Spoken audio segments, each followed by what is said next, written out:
Ora basta. La Chiesa è sessuofoba per definizione. Buddha mi sta sullo stomaco. Abbiamo avuto 4 anni di rottura di palle. Tra buddisti bigotti e sigari comunisti che fingono di essere cattolici. Tra cattolici tradizionalisti e minutelliani.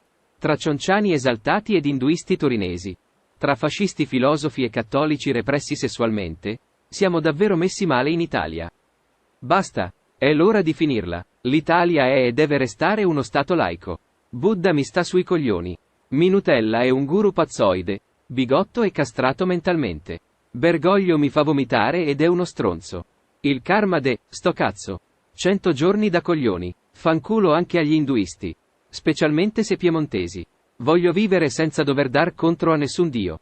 Sono fiero del mio ego. Voglio il diritto di essere ateo. E non mi scassare il cazzo. Non ce ne frega un cazzo del Vaticano. Di Bergoglio. Cionciani. Trasferitevi a Lampedusa col vostro guru Minutella. Che tutti i preti bergogliani, conciliari, massoni, tradizionalisti vadano a farsi fottere. Noi esseri umani abbiamo delle pulsioni. Il sesso è una cosa normale. La Chiesa è sessuofoba per definizione. Inoltre, i buddisti sono più bigotti dei cattolici. Con queste religioni orientaliste state scassando la minchia. Il Vaticano dovrebbe essere cancellato dal suolo italiano. Manderei tutti i cardinali cattolici su di un'isola. Andate a fare in culo.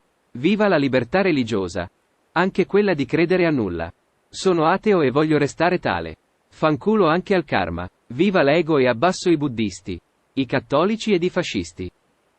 Noi esseri umani abbiamo delle pulsioni. Il sesso è una cosa normale. Noi esseri umani abbiamo delle pulsioni. Il sesso è una cosa normale. Noi esseri umani abbiamo delle pulsioni. Il sesso è una cosa normale.